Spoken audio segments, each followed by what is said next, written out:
faut-il encore trouver Vn, la limite de Vn. La raison Q égale moins un tiers. Eh bien, je peux dire que Q, en valeur absolue, est plus petit que 1, ou bien je peux écrire que Q est compris entre moins 1 et plus 1. Donc, limite de Qn, si n tend vers plus l'infini, dans ce cas-là, eh bien, ça fait 0. C'est ce qu'on a établi le cours précédent. Donc, c'est justement le cas ici, limite de moins un tiers à la puissance n, lorsque n tend vers plus l'infini, ça fait 0. 0 multiplié par moins 1, bien ça fait 0. Donc, la limite de Vn, lorsque n tend vers plus l'infini, eh bien, c'est 0. En déduire la limite de Un. Eh bien, regardez, voilà, d'après ça, Un égale 2 fois Vn plus 1 sur 1 moins Vn. Donc, limite de Un si n tend vers plus l'infini égale la limite de 2 fois Vn, il vaut mieux développer, ça fait limite de 2Vn plus 2 sur 1 moins Vn. Mais la limite, lorsque n tend vers plus l'infini de Vn, c'est 0 que je peux, supprimer. Que reste-t-il ici? 2 sur 1. Donc, la limite de Un est égale à 2. C'est ce qu'on avait conjecturé, hein, on avait plus ou moins pensé être la limite de Un est égale à 2. Voilà ce problème terminé. Le temps d'effacer, je vous reprends.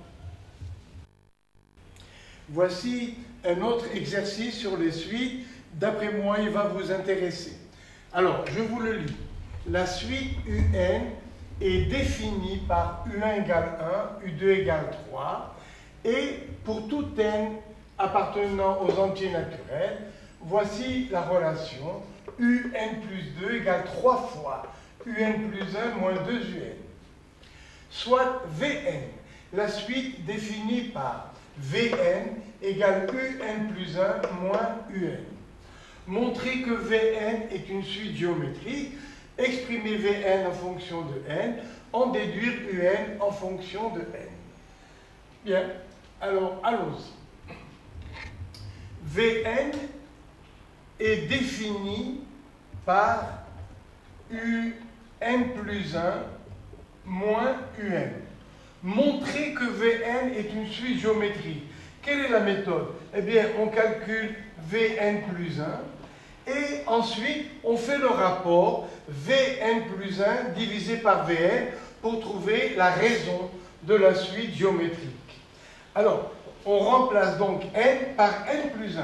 N augmente d'une unité partout. Ça fait donc U. Ce n devient n plus 1. Donc, encore plus 1, ça fait n plus 2. Moins U, n plus 1. N devient n plus 1. Voilà. Et maintenant, donc, on va remplacer UN plus 2 par sa valeur qui est là. Ça nous fait égal 3 fois UN plus 1 moins 2 fois UN. Jusque-là, c'est seulement UN plus 2. Et j'enlève UN plus 1. Donc, Vn plus 1 égale 3 UN plus 1 moins UN plus 1, ça fait 2 fois UN plus 1 moins 2 fois UN. Bien sûr, on se dépêche de mettre 2 en facteur, ça fait 2 facteurs de UN plus 1 moins UN. Or, Vn égale UN plus 1 moins UN. Donc, nous avons la formule Vn plus 1 égale 2 fois UN plus 1 moins UN qui est égal à Vn. égale 2Vn. Voici la relation cherchée de la forme Q fois Vn. Le suivant est égal au précédent que multiplie un nombre constant qui est la raison. Donc Q égale 2 et Vn est bien une suite géométrique. Alors, Vn égale, au choix, Vn égale Un plus 1 moins Un. Ici, dans ce problème, on nous a donné U1 égale 1 et U2 égale 2. C'est-à-dire que n commence à U1. Donc, pour n égale 1, remplaçons ici n par 1. Ça nous donne V1 égale 1 et 1, bien sûr, ça fait 2. Donc, ça fait U2 moins U1. C'est-à-dire V1 égale U2 vaut 2, U1 vaut 1. Donc, ça fait 2 moins 1, c'est-à-dire 1. Donc, quelle est l'expression générale de Vn? De premier terme, V1 égale 1. Regardez. Eh bien, on va écrire que Vn égale V1 Q puissance n-1. Application numérique, Vn égale V1 vaut 1, donc j'écris directement Q à la puissance n-1 avec Q égale 2, c'est-à-dire 2 à la puissance n-1. Voilà l'expression générale de Vn. Et maintenant, donc, je peux écrire Un plus 1 moins Un égale Vn, c'est-à-dire 2 à la puissance n-1. Et on me demande, grâce à l'expression de Vn, de trouver Un. D'accord? Alors attention à ce raisonnement, il est merveilleux. J'aimerais que vous le gardiez en mémoire. Donnons à n une valeur inférieure de 1, c'est-à-dire on va passer à Un. Regardez, je remplace n ici par n-1. Plus 1, ça fait Un. Moins Un-1 égale 2 puissance, encore n-1 moins 1, ça fait n-2. Je répète, vous voyez, je donne à n des valeurs qui diminuent d'une unité à chaque fois. Donc, n plus 1 devient n. N devient n-1. N-1 devient n-1 moins 1, ça fait n-2. Et voilà la formule qui va nous servir pour trouver Un. Je continue à descendre. Alors, ça nous fait donc Un-1 moins Un-2 égale 2 puissance n-3. À chaque fois, j'enlève une unité. Continuons encore. Ça fait Un-2 moins Un-3 égale 2 fois à la puissance n-4, etc., etc. Et c'est ici où je regarde maintenant. Si n égale 3, j'ai donc U3 moins U2 égale 2. N vaut 3. 3 moins 2, ça fait 1, ça fait 2. Et enfin, j'ai le droit d'aller jusqu'à 2. Regardez, ça me donne U2 moins N vaut 2. 2 moins 1, ça fait 1. U2 moins U1 égale N vaut 2. 2 moins 2, 0. 2 puissance 0, eh bien ça fait 1. Voilà. Et qu'est-ce qu'on va faire de tout ça? Eh bien, on va ajouter membre à membre. En ajoutant membre à membre, regardez un petit miracle qui se produit. Moins UN-1 va s'annuler avec plus UN-1. Moins UN-2 s'annule avec UN-2 et ainsi de suite. On appelle ça un télescopage. Comme s'il y avait eu un accident et moins UN-1 va faire disparaître UN-1. Donc tous ces termes vont disparaître en diagonale. Voilà. Regardez, moins U2 plus U2. Donc, quand on va ajouter membre à membre, que va-t-il rester? Il va rester UN moins U1 égale. Eh bien, on va ajouter membre à membre maintenant. Donc, pour les membres de droite, ça nous fait égal 1 plus 2 puissance 1 plus 2 au carré, etc. La puissance de 2 augmente jusqu'à n-2. Plus 2 à la puissance n-2. Et vous reconnaissez la somme des termes d'une suite géométrique de raison 2. Combien y a-t-il de termes? Regardez, depuis 1 jusqu'à n-2, il y a n-2 termes. Mais il faut ajouter celui-là. Donc, en tout, nous avons n-1 termes.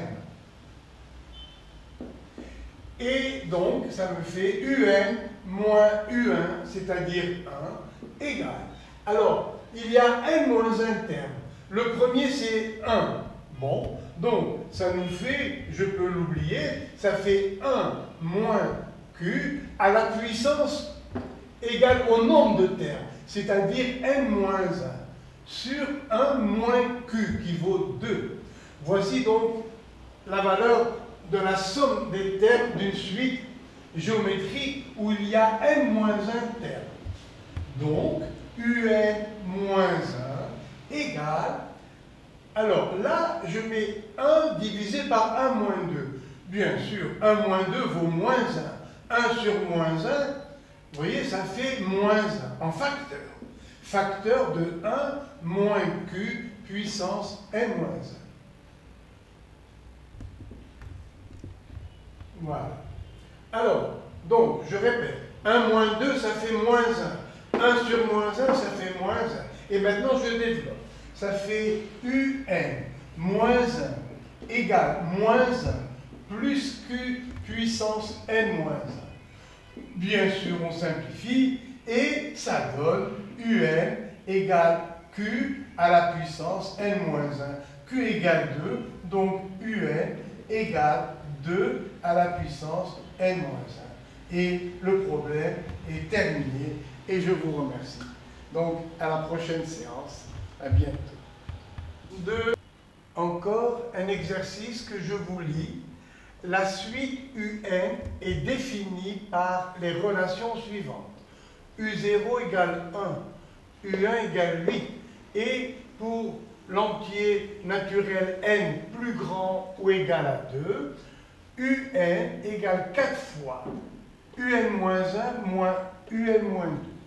Premièrement, montrer que la suite Vn définie par Un égale 2 puissance n Vn vérifie pour n plus grand ou égal à 2 la relation Vn moins Vn moins 1 égale Vn moins 1 moins Vn moins 2. En déduire que la suite Vn est une suite arithmétique. Quelle est sa raison? Petit b, déterminer Vn puis Un en fonction de n. Petit c, montrer que sigma veut dire somme, que la somme depuis p égale 1 jusqu'à n plus 1 des termes up, que ça vaut 4 fois Un plus 4. En déduire sigma, c'est-à-dire la somme de p égale 1 jusqu'à n des termes up. Voilà donc l'exercice. Alors, première question, petit a. Montrer que la suite Vn vérifie cette relation. Alors, j'écris Un égale, par hypothèse, 2 puissance n fois Vn. Et nous avons également cette relation qui est là. Alors moi, je vais remplacer chaque U en fonction de n et de V. Donc j'écris 2 puissance n fois Vn